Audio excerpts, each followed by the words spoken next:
Bible in a Year, the Message Version, June 12. 1 Kings chapter 9, verse 1 through chapter 10, verse 29.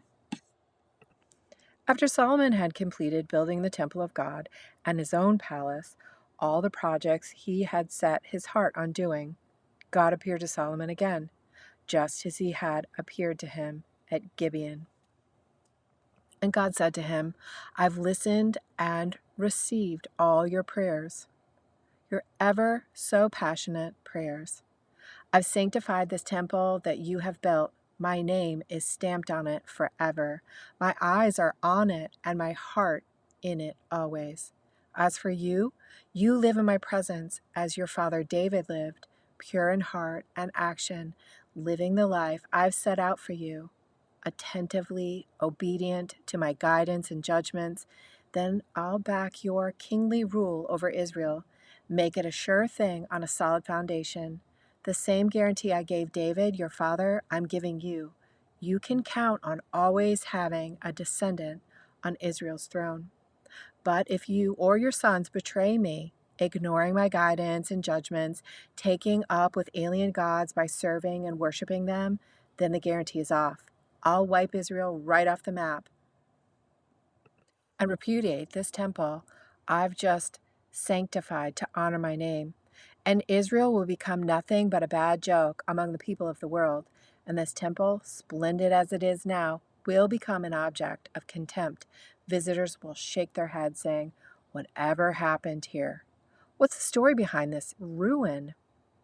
Then they'll be told, The people who used to live here betrayed their God, the very God who rescued their ancestors from Egypt. They took up with alien gods, worshiping and serving them. That's what's behind this God-visited devastation. At the end of 20 years, having built the two buildings, the temple of God and his personal palace, Solomon rewarded Hiram, king of Tyre, with a gift of 20 villages in the district of Galilee. Hiram had provided him with all the cedar and cypress and gold that he had wanted. But when Hiram left Tyre to look over the villages that Solomon had given him, he didn't like what he saw. He said, What kind of reward is this, my friend? 20 backwood hick towns? People still refer to him that way. This is all Hiram got from Solomon in exchange for 4.5 tons of gold. This is the record of the labor force that King Solomon raised to build the temple of God, his palace, the defense complex, the Milo, the Jerusalem wall, and the fortified cities of Hazor, Megiddo, and Gezer. The Pharaoh king of Egypt had come up and captured Gezer, torched it, and killed all the Canaanites who lived there. He gave it as a wedding present to his daughter, Solomon's wife. So Solomon rebuilt Gezer.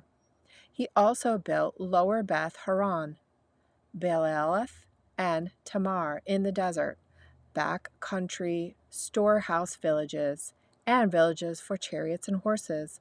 Solomon built widely and extravagantly in Jerusalem, in Lebanon, and wherever he fancied. The remnants from the original inhabitants of the land, Amorites, Hittites, Perizzites, Hivites, and Jebusites, all non-Israelites, survivors of the Holy War, were rounded up by Solomon for his gangs of slave labor, a policy still in effect. But true Israelites were not treated this way. They were used in his army and administration, government leaders and commanders of his chariots and charioteers. They were also the project managers responsible for Solomon's building operations, 550 of them in charge of the workforce. It was after Pharaoh's daughter, Simonoli, ascended from the city of David and took up residency in the house built especially for her that Solomon built the defense complex, the Milo. 3 times a year, Solomon worshipped at the altar of God, sacrificing whole burnt offerings and peace offerings and burning incense in the presence of God. Everything that had to do with the temple, he had generously and well. He didn't skimp. And ships. King Solomon also built ships at Ezron Gerber, located near Elath in Edom on the Red Sea. Hiram sent seaworthy sailors to assist Solomon's men with the fleet. They embarked for Ophir, brought back 16 tons of gold, and presented it to King Solomon. The Queen of Sheba heard about Solomon and his connection with the name of God. She came to put his reputation to the test by asking tough questions. She made a grand and showy entrance into Jerusalem. Camels loaded with spices, a huge amount of gold, and precious gems. She came to Solomon and talked about all the things that she cared about, emptying her heart to him. Solomon answered everything she put to him. Nothing stumped him. When the Queen of Sheba experienced for herself Solomon's wisdom and saw with her own eyes the palace he had built, the meals that were served, the impressive array of court officials and sharply dressed waiters, the lavish crystal, and the elaborate worship extravagant with whole burnt offerings at the steps leading to the temple of God, it took her breath away. She said to the king, "It's all true. Your reputation for accomplishment and wisdom that reached all the way to my country is confirmed. I wouldn't have believed it if I hadn't seen it for myself. They didn't exaggerate. Such wisdom and elegance, far more than I could have imagined. Lucky the men and women who work for you, getting to be around you every day and hear your wise words firsthand. And blessed be God, your God, who took such a liking to you and made you king." Clearly, God's love for Israel is behind this, making you king to keep a just and order and nurture God-pleasing people. She then gave the king 4.5 tons of gold, and also sack after sack of spices and expensive gems. There hasn't been a cargo of spices like that since the shipload of Queen of Sheba brought to King Solomon. The ship of Hiram also imported gold from Ophir, along with tremendous loads of fragrant sandalwood and expensive gems. The king used the sandalwood for fine cabinetry in the temple of God and the palace complex, and for making harps and dulcimers for the musicians.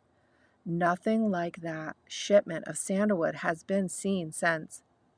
When Solomon gave his part, King Solomon gave Queen Sheba all her heart's desire. Everything she asked for on top of what she had already so generously given. Satisfied, the Queen of Sheba returned home with her train of servants. Solomon received 25 tons of gold in tribute annually. This was above and beyond the taxes and profit on trade with merchants and assorted kings and governors. When King Solomon crafted 200 body-length shields of hammered gold, 7.5 pounds of gold to each shield, and 300 smaller shields about half that size, he stored the shields in the house of the forest of Lebanon. The king built a massive throne of ivory, accented with veneer of gold. The throne had 6 steps leading up to it, its back shaped like an arch. The armrests on each side were flanked with lions. Lions, 12 of them, were placed on either end of the 6 steps. There was no throne like it in any of the surrounding kingdoms. King Solomon's chalices and tankards were made of gold, and all the dinnerware and serving utensils in the house of the forest of Lebanon were pure gold. Nothing was made of silver. Silver was considered common and cheap. The king had a fleet of ocean-going ships at sea with harem ships. Every 3 years, the fleet would bring in cargo of gold and silver and ivory and apes and peacocks. King Solomon was wiser and richer than all the kings of the earth. He surpassed them all. People came from all over the world to be with Solomon and drink in the wisdom God had given him. And everyone who came brought gifts, artifacts, gold and silver, fashionable robes and gowns, the latest in weapons, exotic spices and horses and mules, parades of visitors year after year. Solomon collected chariots and horses, 1,400 chariots and 12,000 horses. He stabled them in the special chariot cities as well as Jerusalem. The king made silver as common as rock and cedar as common as the fig trees in the lowland hills. His horses were brought in from Egypt and Sicilia, specially acquired by the king's agents. Chariots from Egypt went for 15 pounds of silver, and a horse for about 3¾ pounds of silver. Solomon carried on a brisk horse trading business with the Hittite and Aramean royal horses. Acts chapter 8, verse 14 through verse 40. When the apostles in Jerusalem received the report that Samaria had accepted God's message, they sent Peter and John down to pray for them to receive the Holy Spirit. Up to this point, they had only been baptized in the name of the Master Jesus. The Holy Spirit hadn't yet fallen on them. Then the apostles laid their hands on them, and they did receive the Holy Spirit. When Simon saw that the apostles were merely laying on hands, conferred the Spirit, he pulled out his money, excited, and said, "Sell me your secret. Show me how you did that. How much do you want? Name your price." Peter said, "To hell with your money, and you along with it. Why, that's unthinkable, trying to buy God's gift. You'll never be a part of what God is doing by striking bargains and offering bribes. Change your ways, and now ask the Master to forgive you for trying to use God to make money. I can see this is an old habit with you. You reek with money lust." "Oh," said Simon, "pray for me. Pray to the Master that nothing like that will ever happen to me." And with that, the apostles were on their way, continuing to witness and spread the message of God's salvation, preaching in every Samaritan town they had passed through on their return to Jerusalem. Later, God's angel spoke to Philip. "At noon today, I want you to walk over to that desolate road that goes from Jerusalem down to Gaza." He got up and went. He met an Ethiopian eunuch coming down the road. The eunuch had been on pilgrimage to Jerusalem and was returning to Ethiopia when he was minister in charge of all the finances, Candace, queen of the Ethiopians. He was riding in a chariot and reading the prophet Isaiah. The Spirit told Philip, "Climb into the chariot." Running up alongside, Philip heard the eunuch reading Isaiah and asked, "Do you understand what you're reading?" He answered, "How can I without some help?" And he invited Philip into the chariot with him. The passage he was reading was this: "A sheep led to slaughter, and quiet as a lamb being sheared. He was silent, saying nothing. He was mocked and put down, never got a fair trial. But who now can count his kin, since he's been taken from the earth?" The eunuch said, "Tell me, who is the prophet talking about, himself or some other?" Philip grabbed his chance. Using this passage as a text, he preached Jesus to him. As they continued down the road, he came to a stream of water. The eunuch said, "Here's water.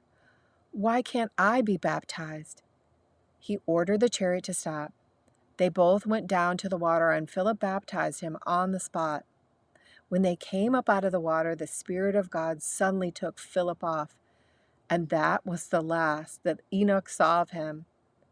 But he didn't mind. He had what he had come for and went on down the road as happy as he could be. Philip showed up in Azotus and continued north, preaching the message in all the villages along that route until he arrived at Caesarea. Psalm chapter 130, verse 1 through verse 8, a pilgrim song. Help, God. I've hit rock bottom. Master, hear my cry for help. Listen hard. Open your ears. Listen to my cries for mercy.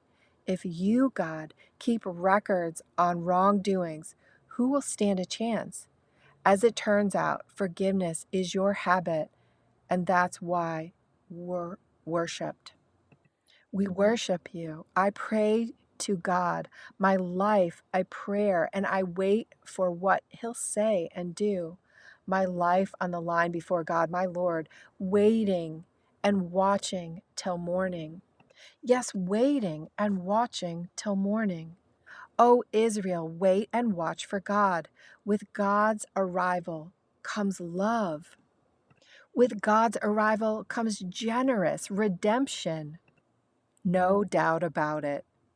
He'll redeem Israel, buy back Israel from captivity to sin. Proverbs chapter 17, verse 2 through verse 3. A wise servant takes charge of an unruly child and is honored as one of the family. A silver in a crucible and gold in a pan. So our lives are refined by God. This was a daily reading from the Message version of the Bible, read to you by Bible in a Year.